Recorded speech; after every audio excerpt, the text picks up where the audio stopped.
बिस्मिल्लाहिर्रहमानिर्रहीम। अस्सलाम वालेकुम स्टूडेंट्स, मैं फार्मासिस्ट मोहम्मद मोहसिन ख़ान हूँ और आप देख रहे हैं मेरा यूट्यूब चैनल। अपने फार्मेसी टेक्नीशियन की लेक्चर सीरीज़ की कंटिन्यूएशन में आज हम सेकंड चैप्टर स्टार्ट करने जा रहे हैं, फिजियोलॉजी ऑफ सेल। जी, तो हम बात कर रहे हैं सेल की फिजियोलॉजी के मुतालिक कि जी सेल क्या होता है और कौन कौन से काम जो है ये करता है।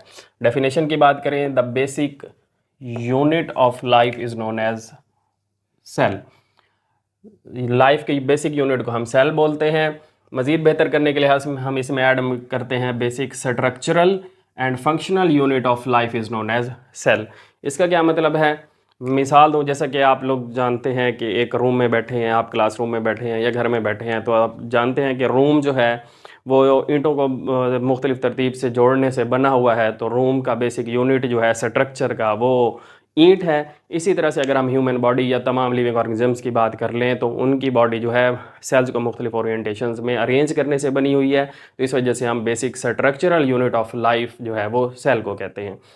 नेक्स्ट जो है हमारा वर्ड वो है फंक्शनल यूनिट। तो फंक्शनल यूनिट से क्या मुराद है? इसका मतलब बिल्कुल यूँ है कि जो बॉडी या कोई ऑर्गन एक फंक्शन परफॉर्म करता है तो उसका जो फंक्शन है उसके अंदर पाए जाने वाले सेल्स के फंक्शन से अकम्प्लिश होता है। फॉर एग्जांपल स्टमक जो है वो डाइजेशन में इन्वॉल्व है, तो स्टमक डाइजेशन अपने अंदर पाए जाने वाले सेल्स के फंक्शंस की बदौलत करता है। स्टमक के अंदर जो है HCl सेक्रेट करने वाले पेप्टिक सेल्स मौजूद हैं, म्यूकस सेक्रेट करने वाले सेल्स मौजूद हैं। तो ये सारे सेल्स जो हैं अपना इंडिविजुअल फंक्शन परफॉर्म करते हैं, जिसकी वजह से स्टमक जो है अपना फंक्शन परफॉर्म करने के काबिल होता है। तो इसी वजह से हम सेल्स को बेसिक फंक्शनल और स्ट्रक्चरल यूनिट ऑफ लाइफ बोलते हैं।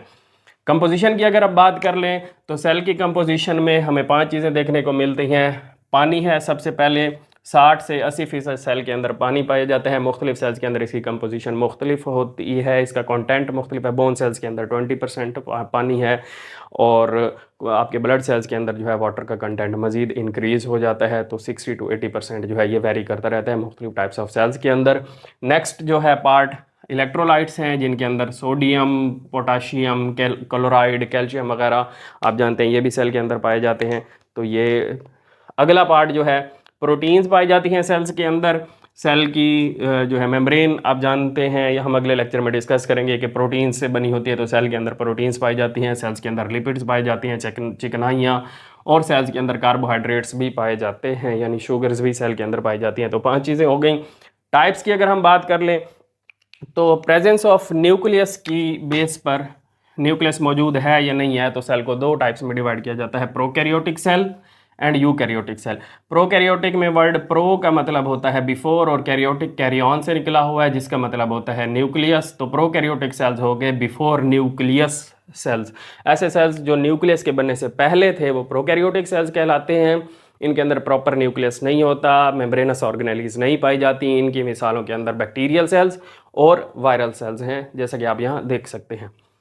नेक्स्ट यूकैरियोटिक सेल्स हैं। यूकैरियोटिक सेल्स में यू जो वर्ड है इसका मतलब होता है ट्रू, और कैरियन या कैरियोटिक में न्यूक्लियस। तो ट्रू न्यूक्लियस रखने वाले सेल्स जो हैं वो यूकैरियोटिक सेल्स कहलाते हैं। ऐसे सेल्स जिनके अंदर प्रॉपर न्यूक्लियस पाया जाता है। इनकी मिसालों के अंदर ह्यूमन बॉडी सेल्स हो गए, प्लांट सेल्स हो गए, एनिमल सेल्स हो गए, ये सारे यूकैरियोटिक सेल्स में आते हैं। इनके अंदर मेम्ब्रेनस ऑर्गेनेलीज भी होते हैं, ये कॉम्प्लिकेटेड फंक्शंस परफॉर्म कर सकते हैं।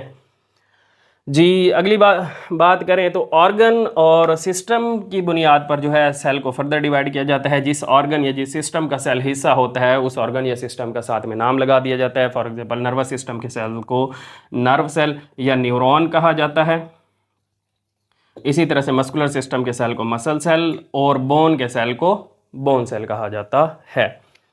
कंपोनेंट्स की बात कर लें तो सेल के जो मेजर कंपोनेंट्स हैं उनको 3 हिस्सों में डिवाइड किया जाता है। सबसे पहले सेल के ऑर्गेनेलीज हैं, ये सेल के ऑर्गन्स भी कहलाते हैं। ये सब सेलुलर होते हैं तो इस वजह से इन्हें ऑर्गन के बजाय ऑर्गेनेलीज कहा जाता है। ऑर्गेनेलीज जो हैं वो सेल के फंक्शंस परफॉर्म करवाते हैं, कॉम्प्लिकेटेड फंक्शंस। फॉर एग्जांपल जैसे पेप्टिक सेल्स जो हैं वो HCl की सेक्रेशन में इन्वॉल्वड हैं, तो उसके अंदर पाए जाने वाले ऑर्गेनेलीज जो हैं HCl की सेक्रेशन के अंदर अपना रोल प्ले करते हैं। कोई सेल जो है हाइड्रोजन आयन जो है वो दे रहा होता है, कोई सेल क्या कर रहा है, कोई सेल जो है कवरिंग्स बना रहा है वगैरह वगैरह। तो ये सेल के ऑर्गेनेलीज कहलाते हैं। इनकी मिसालें जो हैं ये एंडोप्लाज्मिक रेटिकुलम हो गया, गोल्जी बॉडीज़ हो गई, राइबोसोम्स हो गई, प्रोटीन्स बनाते हैं, गॉल्जी बॉडी सेक्रेशन में इन्वॉल्व है, एंडोप्लाज्मिक रेटिकुलम डिटॉक्सिफिकेशन में इन्वॉल्व है, ट्रांसपोर्ट ऑफ मटेरियल्स में।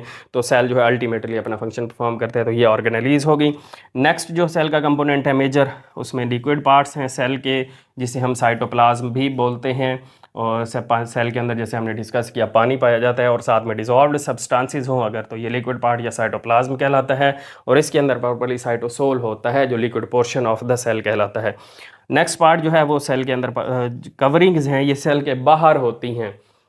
इसे हम सेल की दीवारें भी कह सकते हैं। प्लांट सेल के अंदर सेल वॉल हो गई, एनिमल सेल के अंदर आउटर कवरिंग जो है वो सेल मेम्ब्रेन या के प्लाज्मा मेम्ब्रेन कहलाती है। मैंने यहाँ एनलिस्ट भी की है जी, ये रही सेल मेम्ब्रेन, इसे हम जो है प्लाज्मा मेम्ब्रेन भी कहते हैं। ये कवरिंग है सेल की। साइटोप्लाज्म लिक्विड पार्ट में शामिल हो गया और endoplasmic reticulum, Golgi bodies, ribosomes, ये सारे के सारे सेल की ऑर्गेनेलीज होंगी। और लास्ट में न्यूक्लियस जो है ये सेल का जो है ब्रेन कहलाता है। सेल के तमाम फंक्शन जो भी सेल परफॉर्म कर रहा है, प्रोटीन्स की सिंथेसिस है, मटेरियल्स की डिटॉक्सिफिकेशन है, ट्रांसपोर्ट है, तो सारे के सारे फंक्शन जो है वो न्यूक्लियस कंट्रोल करता है। इसी वजह से हम इसे ब्रेन ऑफ द सेल भी कहते हैं। तो ये थी हमारी जी आज की सेल की डिस्कशन। मिलते हैं अपने नेक्स्ट लेक्चर में, तब तक अपना ख्याल रखिएगा। अल्लाह हाफिज़।